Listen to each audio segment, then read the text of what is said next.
Good morning from Panhandle Outdoors, America's only daily outdoor TV show. Your source for fishing, hunting, and information for folks who enjoy the great outdoors. Now sit back, relax. It's Panhandle Outdoors. Good morning, folks. Welcome to Panhandle Outdoors. I'm Winston Chester. I'm so glad you're here this morning. We've got a big show lined up. Some really good information you're going to get on how to catch some big redfish. But first, let's get our weather brought to us by Haney Technical Center at the corner of Baldwin and Highway 77. It's still warm. It's almost like it's July out there. It's going to be a high of 90 and a low of 78. The water temperature jumped up 2 degrees yesterday, up to 88. Let's take a look at our river readings brought to us by Mountain Dew. Take it outside with Mountain Dew. River's in good shape. Looking at Apalachicola, Bluntstown, is reading a 4.7 this morning, and at Choctaw Careville, look at it at a 2.6 and dropping out. So that's interesting right there. It's still dropping out. It's getting back down. That's pretty low over on Choctawhatchee, 2.6. Our tide chart brought to us by Kent Forest Lawn. Great tides, like we talk about all week long, all the way on into the weekend. The low tide, the high tide is in the morning now, 9:49, coming in all morning to about almost 10 o'clock, then start going out, be low tonight about 9:42. So that's a good situation there. Marine forecast, back up in double digits, up to 10 miles per hour, coming out of the west, southwest. Let's take a break, we'll be right back. All right, welcome back and welcome to our guest this morning, Trevor Taylor. Good morning. Good morning, sir. Good to have you back. Good, thank you. A redfishing extraordinaire, but active member in the United States Air Force. Let's start first with the Air Force. So you were at Panhandle, so tell us what's going on. So after Hurricane Michael passed through, as you guys know, it was pretty devastating. It took a direct hit to Panhandle Air Force Base. So we could no longer do operations there on that base, so we had to move and relocate. So we moved over to Eglin Air Force Base for the 43rd AMU. The 43rd group is over Correct. there? Okay. All right, so you got a little bit longer of a drive? Or Yeah, so we're still staying here in Panama City and having to commute. It's about an hour and a half drive. And speaking of, you are a new dad now. I am. Let me see if I can get that picture up here. Check. I love this picture you sent. Tell us about this. So my family always wants to see both of them. So I was like, you know what? I think I'll just put Weston with Zeus so they can take a picture. That's our Rottweiler, and everyone perceives that big dogs are aggressive, and that's not the case. And so I just wanted to show that to my family and friends that. And that's young Weston. That is young Weston Ernesto Taylor. I've always, all my life, people confuse Winston with Weston. I've been called Weston a lot, and I know some Weston been called Winston, so that's a great name. And also, how old is he? He is about 7 weeks, almost 8 weeks. Have you picked out a fishing rod for him yet? Not yet, but it's getting close. That's great. All right, so y'all gonna be over to Eglin back and forth, going for probably a little while longer for. At least another 2 to 3 years. 2 to 3 years of contract and all. Well, we appreciate the job all of you guys and ladies do in the United States Air Force. We really do. I actually just came from there 8 months. So I was stationed at Eglin. That's right. For 4 years as an instructor on the F-35s, and then I moved. I BOP'd over to Tyndall, and then I was there for 8 months, and the hurricane happened. And now I'm back. Now you're back home. Yeah. How long does it take you to drive over there from where you live? It's right now. It's about anywhere from an hour and 10 to an hour and a half, depending on traffic. Goodness gracious! Wow. All right, so let's get. Now you just. Y'all remember? I've showed you pictures over the years of what a successful red fisherman Trevor is, and when he goes out fishing in the IFA and all, and he just knows the stuff. Good friends with the Coward, Mike and Michael and Mark, and y'all been down to ICAST. We have. We've spent the last 4 or 5 days there actually, last week. Mm-hmm.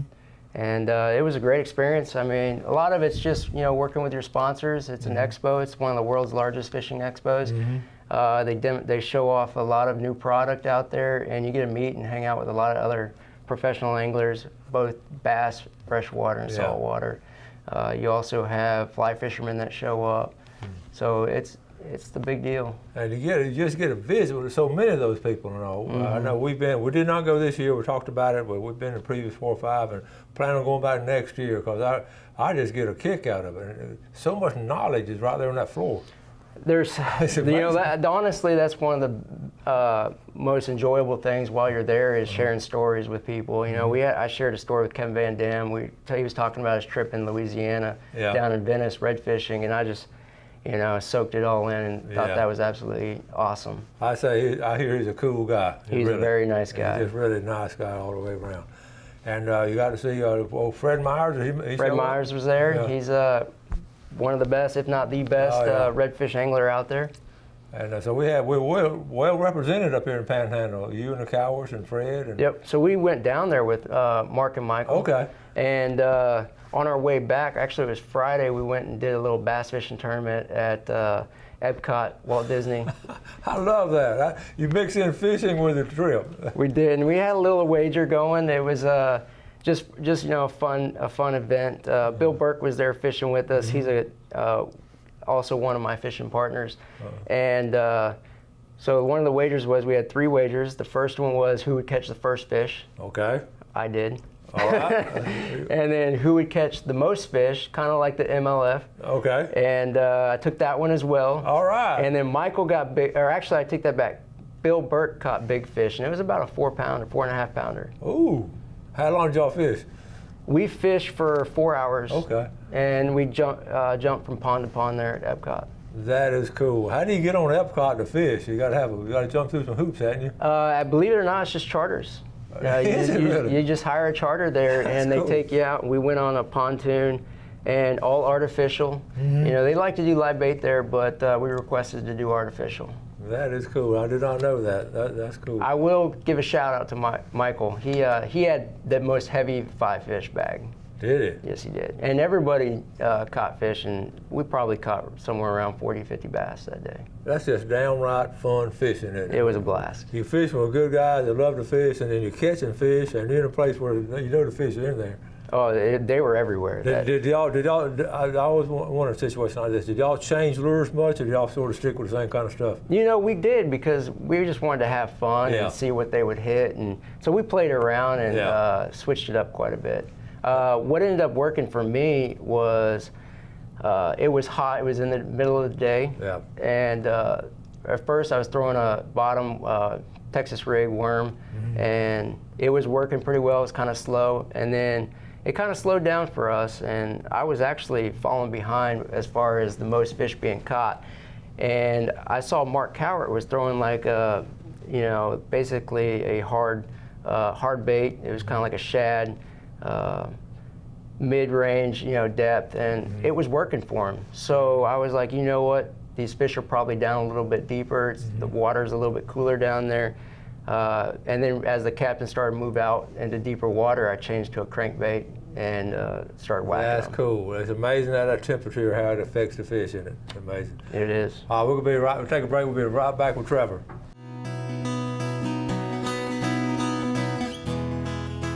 Okay, we got to show one more picture with the baby, because we got to get Mama in it real quick. So, a great picture here, Trevor. And you met your wife in Alaska. I did. Y'all went fishing or something? I was stationed there for 3 years at Anchorage, Alaska. Great picture. All right, now let's get it. Let's show some more of these in here. We got that one. What about this big redfish? So that was at Lafitte, Louisiana this year. Earlier this year is the first IFA in the Louisiana division. And one of the things that you got to do is you got to have a plan A and a plan B.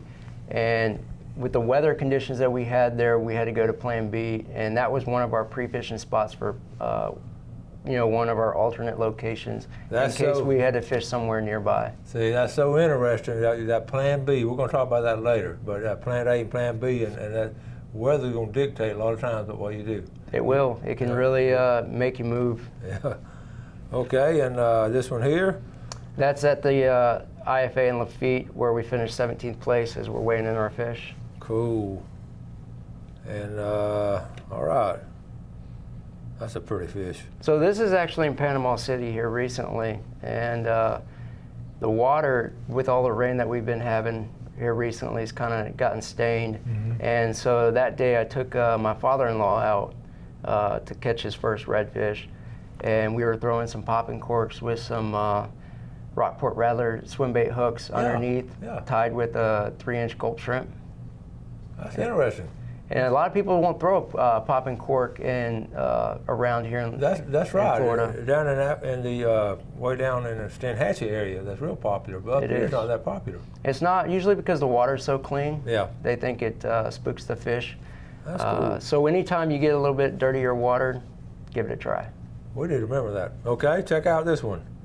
This is last year again when we won the IFA in Homa. We're going back there this Y'all week. won this one. So we're hoping to defend our title because last year we ended up with an 18.23 bag. Well, it's amazing. You're fishing against some of the best, probably the best red fishermen in the country right there. I mean, seriously. Oh, absolutely. No doubt about it. And then y'all won first place. We did. And how much these fish weigh? So one was over 9 pounds and the other one was right at 8.5. That's phenomenal when you talk about the size. You're not even in the ball game if you don't get an 8-pounder, right? Correct. Realistically, over there, if you don't have an 8.5 pounder, 2 of them, holy cow, you really don't have a shot at winning. Now you might finish in the top 3, top 5 with 2 8-pounders, but if you don't get above that 8.5 mark, it's going to be tough to beat. And I know, let's quickly, I was going to change the subject a little bit, but the rules and regulations, sometimes you're telling about y'all were like 2 seconds away from weighing a fish in and the bell rang or something, y'all didn't get to weigh it in? Yeah, That's got to be disappointing. It's very disappointing. Anytime, obviously, you got to play within the rules, and one of those rules is being back on time. Yeah. No matter what the circumstances are. But how close were y'all? This was the power pole tournament here in Panama City. Okay. And my partner had gotten off the boat. He ran up on the shore, and he was from me to you from putting it in the bag, because they give you a little ticket, and then you have to put it in there and show that you've made it back on time, and that's what ended up happening. From me to you, they closed it off. Oh man, I'd be going bananas. Yeah, it was. We were sitting in. It was a 2-day tournament. We were sitting in 8th place on day 1, and we had 2 good fish for day 2, so it would have kept us in the top 10 for sure. I always ask this question about guys that fish in Louisiana. How in the world are redfish so big out there? It's what they eat. It's what they eat. I get the same answer every time. It's what they eat. And of course, it's nice to get a good check and all. So I help pay the expenses. That's good. Okay. And when is the season going to be kicking off? Generally, it kicks off. What is this? What about this one? That one there is pre-fishing in Homa, Louisiana. That's probably close to a 9-pound red. That's amazing and all. Okay, so you're going, say, next week or something? Next week to Homa. Now, obviously Hurricane Barry went through, and that's going to change things up for us. We're going to have to kind of figure it out. I don't believe there's going to be as much grass over there. Okay. A lot of the times when the water gets real high, it washes up on all the shores and it can't get back out. That's interesting. Yeah, so there won't be nearly as much floating grass. Now, there'll still be grass down that's attached to the bottom, but as far as that floating grass that everybody likes to fish in, it's not going to be there. I thought that it's going to be all washed up. That's interesting. So you're really going to make a plan. You're going to make a game plan A with that in mind. Yeah. So one of the things that you need to do for even a weekend fisherman is you need to study your conditions and know the conditions, not just weather, but you also need to know water conditions. You need to know what kind of bait you're fishing around. And as you start to study that stuff, you're going to increase your chances for that day to be successful. And once you know the conditions that you're fishing in, then everything starts to line up from there on. Choosing your tackle, the location that you're going to be fishing. And that's part of, I tell people all the time, one of the best things to do with today's technology is study maps. Yeah. And it's so much easier now than back in the day. It was so much out Absolutely. there. Absolutely. I guess you really do get into it, don't you? You do. When you were younger, there weren't Google Earth and stuff like that. You had to go out there and spend time on the water. Now, when a weekend fisherman, he could honestly, if he did his homework, he could go out there and be very successful real quick. How many days of pre-fishing y'all normally put in? We try, like due to this hurricane, it's going to change everything up. Now, if you're used to an area, it's not that bad. But when, something like this, nature takes its toll on something, you have to go out there and get out there early. So we're going to try and get there Monday, have 4 or 5 days of fishing. Good deal. Good deal. That'd be nice.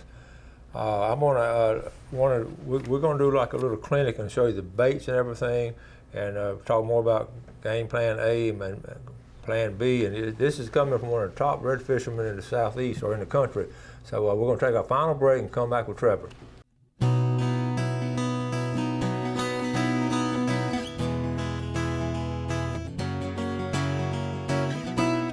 Welcome back, and welcome to Trevor Taylor. Always great to have him on. There's so much knowledge. We're going to get back with him after we do our fishing game forecast from Blue Water Outriggers in Port St. Joe. This morning, 107 to 307. After lunch, 131 to 331. Always ask my guest, how about that fishing times? How's that affect Very you? important. Very important. You heard it right here. Look, a question from one of our viewers. Billy Grantham sent me a text last week or week two. He said, next time I have on a good red fisherman, ask him this question because he wants to know the answer.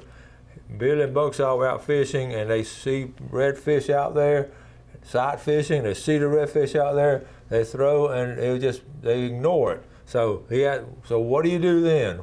So the first thing I'm going to do is, obviously I'm going to take a second, step back, try and figure out what's going on. It could be because you're spooking them. It could be because they want something that's a little bit smaller. So sometimes downsizing your bait may help. Another thing I do is I'll go to the copper spoon. Copper spoon. Because you'll get a reaction strike out of them. If they're sitting there, if you're doing like a slow retrieve or something, they're able to look at that bait. Because a lot of redfish use their sight, especially in clean water. Yeah. So if they're seeing something that they don't like, take that sight from them. So make them react to it versus sitting there looking at it. Okay. And so I'll go to a copper spoon and I'll quick retrieve it. And most of the time that'll just get a quick reaction out of them, and they don't sit there and take the time to look at it. That's interesting and all. And let's talk about some more bait you brought. What are some of your favorites? So this here is a Saltwater Assassin. It's in the red gold shiner color, and it's a 3-inch paddle tail. And it's got ribs. You got it right there, Jeff? It's got ribs all down the side to give it a little more vibration and action. Yeah. And then it's got a larger than normal paddle, and that's going to stimulate the swimming action a lot more. That's interesting. Who makes that? Saltwater Assassin. Saltwater Assassin. They've been around. They have. And so you use that a lot. And what kind of water do you like it in? So I'll use this. This is the Rockport Rather swim bait hook, and it's got some beads inside this chamber, and they rattle. Okay. And they just give it a little noise inside the water, so it can mimic a shrimp or a pinfish croaking. One of the things is there's a spline that goes down this, so the hook won't catch on any structure, and that helps with it being weedless. And so when I'm in heavy cover, especially in Louisiana, I'm going to throw this in the grass and drag it across the top and then let it drop. Okay. Just like you were bass fishing lily pads. We talk about a similarity between bass fishing and red fishing. They're very similar. Yeah. And that's interesting. You're dragging across the top of that grass and just let it drop down. And that's going to be right in that area. Right. That's cool. What are some other pointers you can give our viewers on red fishing? You know, the biggest thing is making sure you choose your tackle wisely. You can't advocate enough how important it is to have the right equipment. Because if you don't have the right equipment, you're setting yourself up for failure.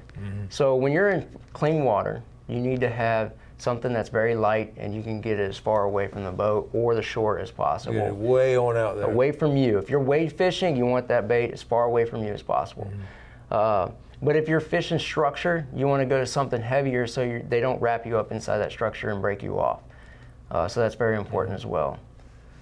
When you prepare for your trip and put all your tackle and all together, you have it organized in different sections and all. How do you organize your tackle? So what I do is obviously top water. I'll have, I throw a lot of spoons, so I'll have a bunch of different size spoons, different colors, and then all my soft plastics are in another compartment. And what dictates which one you're going to use, the time of day or the water conditions? So back to knowing your conditions, that's the first thing that I'm doing. So anytime I go out pre-fishing, I'm going to study the conditions. What kind of bait am I fishing around? What's the wind doing? What's the water clarity? And what's the water temperature? Those variables right there. Now there's more to it. You know, people go into moon phases and you know, barometric pressures and all that stuff. But the three basic things I look for is water clarity, water temperature, and wind. If it's real choppy out there, you know, I'm gonna go to something probably a little heavier. Yeah. I'll probably make it a little bit larger, and I want something that's gonna make some noise. Yeah. And then that's kind of how I do it. I judge the conditions, and then I'll choose my baits, and always have that plan B. That's great. And we've got about a minute or two left now. You say Louisiana's getting a lot of pressure too on redfish, like we've had around They are. here. So, you know, we do a lot of our tournaments and fishing over in Louisiana, and it's being pressured just like here. Yeah. And more locals and more out of state anglers are starting to find out about it. Yeah. And it's becoming real popular, and it's putting a lot of pressure on the fish over there, so they're not biting as well as they used to. Well, maybe, that's, we just have to do the best we can, I guess, in a situation like that. Absolutely. So you got to work harder, I guess. You just got to work harder. The gold spoon, how much you like the gold spoon? It's definitely my go-to bait. Yeah, it's, you know, it's just one of those things that's very versatile, and you can do anything with it. You can quick retrieve it, you can slow retrieve it, you can run it through structure. It's just all around. It does well in clear water. Okay, what pound test line and what kind of leader? So here in Panama City, I'm going to run 10-pound braid, and in Louisiana, I'm going to run 50 to 60-pound braid. Okay. And the reason for that is here you have a lot more cleaner water, less structure. You're not worried about having to fight a fish around any type of structure that you're going to break off. So you have a little more time to get them in the boat. Good deal. And a leader? What about your leader? Leader, I like to run it anywhere from right around 2 foot a leader, and it'll be anywhere from 15 to 20-pound leader. All right. That's some good advice right there. So we're going to wish you good luck in your tournament next week. We appreciate you coming on, though. I appreciate it. I know you're busy and all, but that's good information that you've shared with our viewers.